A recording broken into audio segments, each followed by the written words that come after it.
नमस्कार। सामाजिक अनुसंधान की विभिन्न पद्धतियों के अंतर्गत आज मेरे व्याख्यान का विषय है प्रयोगात्मक पद्धति का अर्थ और उसकी विशेषताएं। So today I am going to deliver a very useful, very important lecture on a very popular research method, that is experimental research method. It's a very important research method because the results that are found through this method are all reliable. They are all scientific and they cannot be challenged. तो सबसे पहले हम प्रयोगात्मक अनुसंधान के अर्थ के बारे में बात करेंगे कि इसका क्या अर्थ है। जैसा हम इसके नाम से, इसके शीर्षक से ही अनुमान लगा सकते हैं कि इसका तात्पर्य है एक ऐसा अनुसंधान, एक ऐसी खोज या घटना का अध्ययन करने का एक ऐसा तरीका जिसके अंतर्गत अनुसंधानकर्ता विभिन्न प्रकार के एक्सपेरिमेंट्स, विभिन्न प्रकार के प्रयोग करता है और इस प्रकार घटना के कार्य और कारण संबंधों की विवेचना करता है। प्रयोगात्मक पद्धति सामाजिक अनुसंधान की एक ऐसी महत्वपूर्ण पद्धति है जो प्रयोग के आधार पर उपयोग में लाई जाती है, अर्थात जिसके अंतर्गत अनुसंधानकर्ता को प्रयोग करने पड़ते हैं, जिसका आधार प्रयोग है, एक्सपेरिमेंट्स है।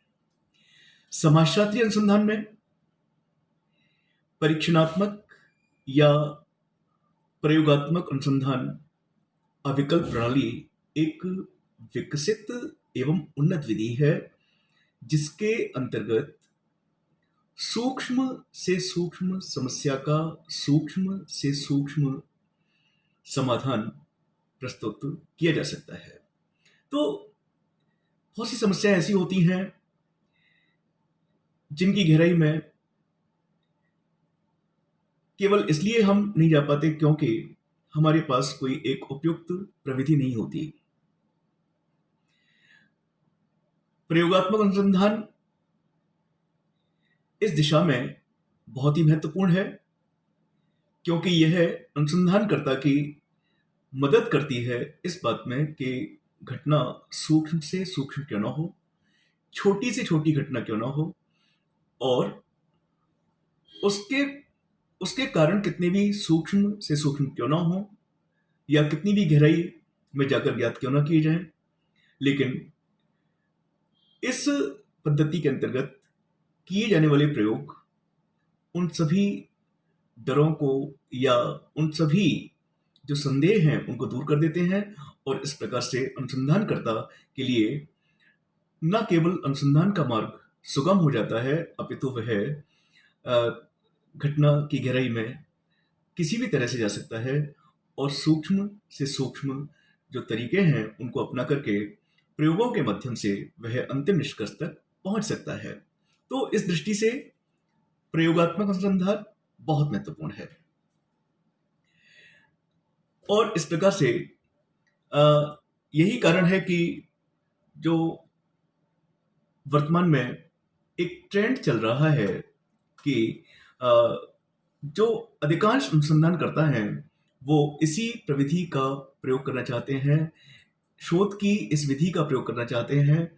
प्रयोगों के माध्यम से वह घटना के बारे में समाधान प्रस्तुत करना चाहते हैं और घटना को समझने और समझाने का प्रयास करना चाहते हैं। प्रयोगात्मक अनुसंधान पद्धति उपयोगिता की दृष्टि से अत्यंत व्यवहारिक है, एक प्रैक्टिकल अप्रोच है इसके अंतर्गत, क्योंकि हर चीज को एक्सपेरिमेंट्स के आधार पर परखा जाता है, समझने का प्रयास किया जाता है। इसमें भी प्राकृतिक विज्ञानों की तरह यथार्थ निश्चित परिणाम प्राप्त करने के लिए सामाजिक घटनाओं का अध्ययन नियंत्रित परिस्थिति में किया जाता है। अर्थात अनुसंधानकर्ता परिस्थिति को अपनी सुविधानुसार पहले नियंत्रित करता है और उस नियंत्रित वातावरण में वह घटना का अध्ययन करता है, ठीक उसी प्रकार से जिस प्रकार से कि प्राकृतिक विज्ञानों के अंतर्गत वैज्ञानिक अध्ययन करते हैं।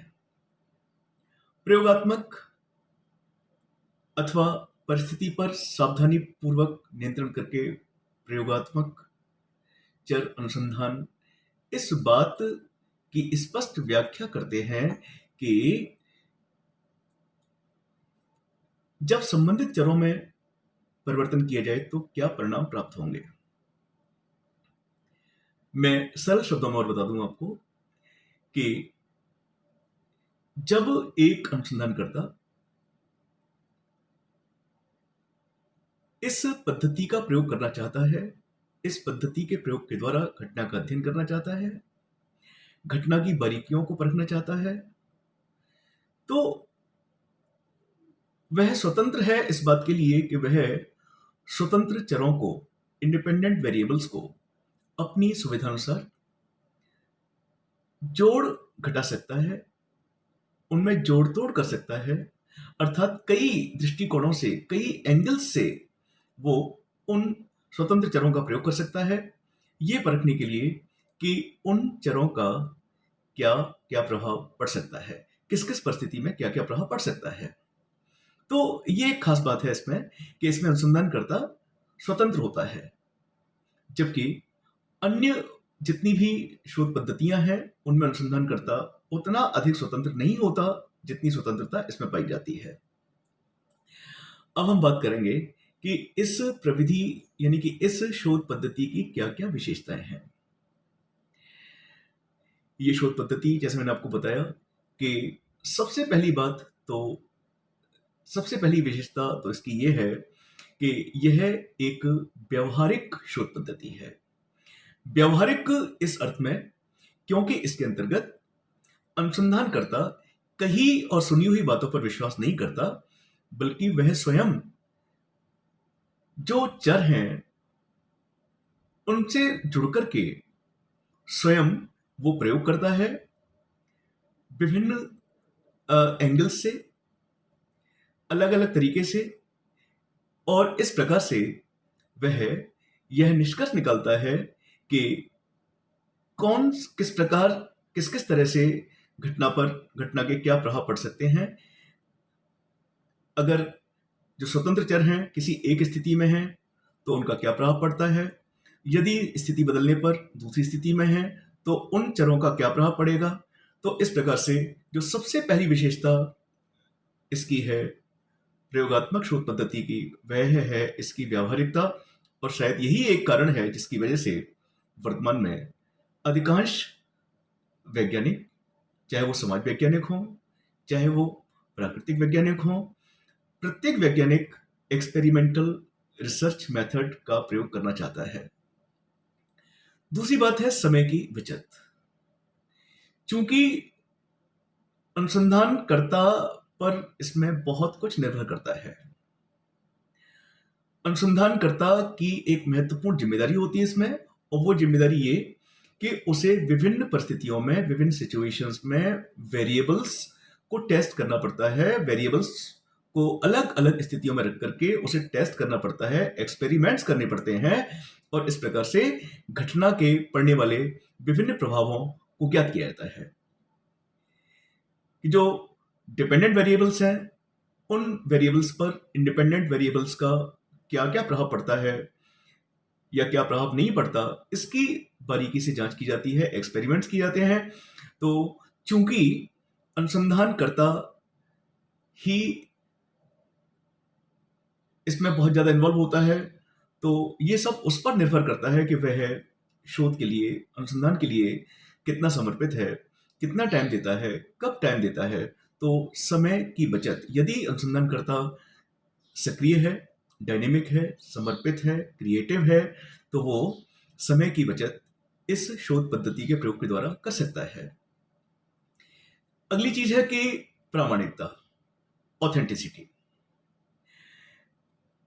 प्रयोगात्मक शोध पद्धति के प्रयोग के द्वारा जो निष्कर्ष निकाले जाते हैं उनमें प्रामाणिकता होती है, क्योंकि कही और सुनी हुई बातों में दोष हो सकता है, त्रुटिपूर्ण हो सकती हैं, वो बातें झूठी हो सकती हैं, लेकिन चूंकि जब अनुसंधानकर्ता स्वयं प्रयोग करता है विभिन्न परिस्थितियों में, विभिन्न सिचुएशंस में, तो फिर सारे भ्रम स्वतः ही दूर हो जाते हैं और इस प्रकार से यह कहा जा सकता है कि जो परिणाम निकलते हैं इससे वो प्रामाणिक होते हैं, विश्वसनीय होते हैं और उनमें किसी प्रकार का कोई भ्रम नहीं होता। इसके बाद अगली विशेषता यह है कि इस शोध पद्धति में भविष्यवाणी करने की क्षमता होती है।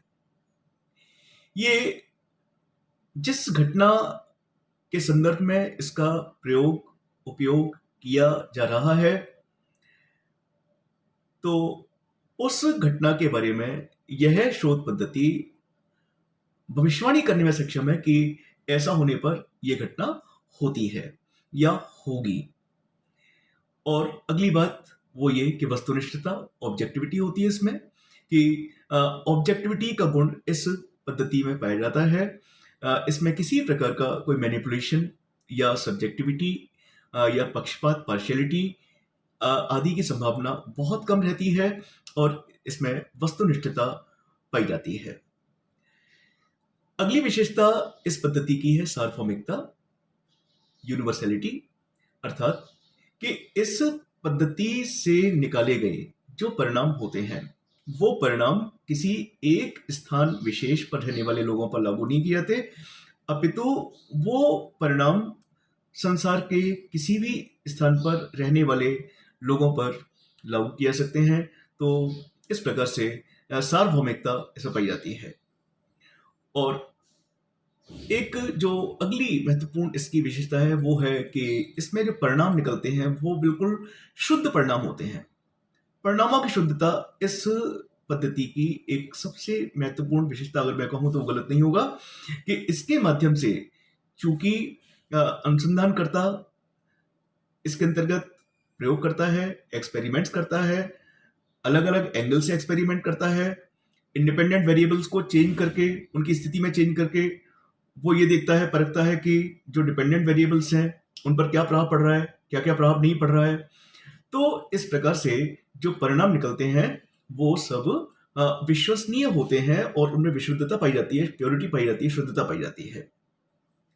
तो ये सारी इसकी विशेषताएं थी, इसकी मेरिट्स थी, इसके गुण थे। और लेकिन हम ये कहें कि ये पद्धति दोषों से मुक्त है, इसमें कोई दोष नहीं है, तो ये कहना गलत होगा।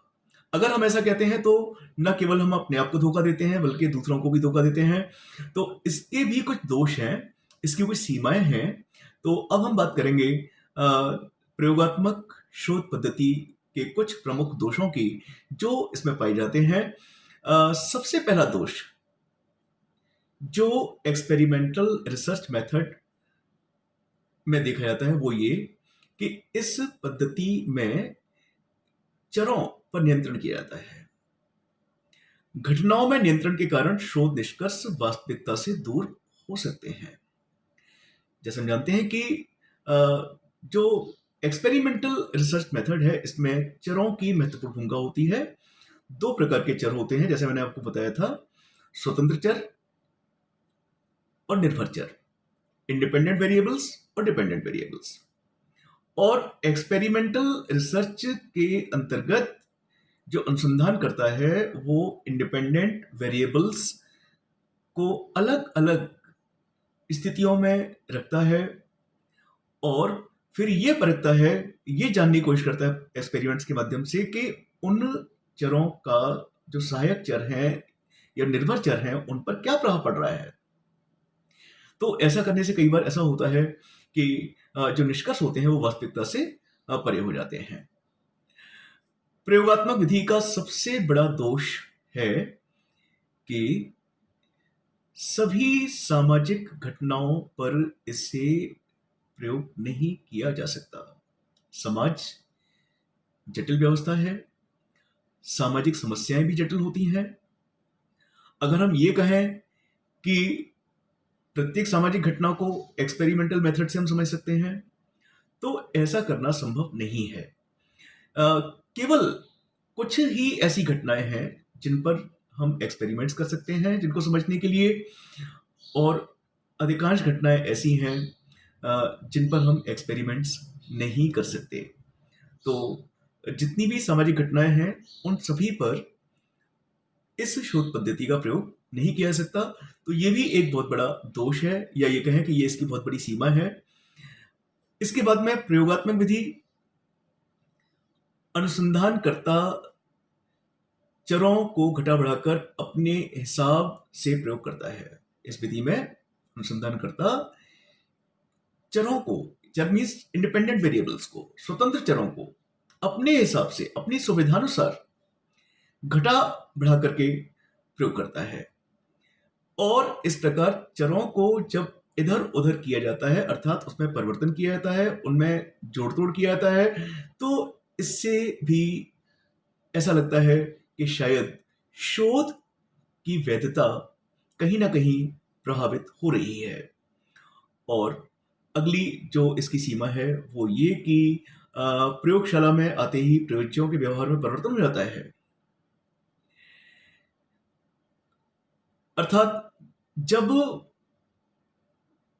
एक्सपेरिमेंट किया जाता है और जब उन लोगों को, सूचना की इकाइयों को प्रयोगशाला अर्थात उस स्थान पर जहां प्रयोग किया जाना है उनको आने के लिए कहा जाता है, तो उनके व्यवहार में एक आकस्मिक परिवर्तन देखने को मिलता है। तो ऐसा लगता है कि कई बार कि घटना कुछ और है, वास्तविकता कुछ और है, और वो जो प्रयोग हो रहा है, प्रयोग के परिणाम आ रहे हैं, वो कुछ और आ रहे हैं। अगला इसका दोष है ये कि प्रयोगात्मक पद्धति में, प्रयोगशाला में कृत्रिम परिस्थितियां निर्मित की जाती हैं जो वास्तविक परिस्थितियों से भिन्न होती हैं, और इसका भी परिणामों की वैधता पर, परिणामों की विश्वसनीयता पर प्रभाव पड़ने की संभावना रहती है। इस विधि में अधिक संख्या में प्रयोज्य नहीं चुने जाते बल्कि सीमित संख्या में चुने जाते हैं, और इस प्रकार से जब संख्या सीमित होती है तो उसके कारण जो निष्कर्ष निकलते हैं वो व्यापक और सार्वभौमिक नहीं हो पाते। जबकि हम ये सोचते हैं कि शायद ये परिणाम सब जगह लागू होंगे, लेकिन चूंकि संख्या सीमित होती है और केवल कुछ लोगों पर किए गए प्रयोग को हम सभी लोगों पर लागू कर दें तो शायद ऐसा करना गलत होगा। तो मैंने आपको इस व्याख्यान के माध्यम से बताने का प्रयास किया कि प्रयोगात्मक अनुसंधान पद्धति क्या है, इसका क्या अर्थ है, चरों का क्या महत्व होता है इसमें, और इसकी क्या क्या मेरिट्स हैं, इसके क्या गुण हैं और क्या इसके दोष हैं।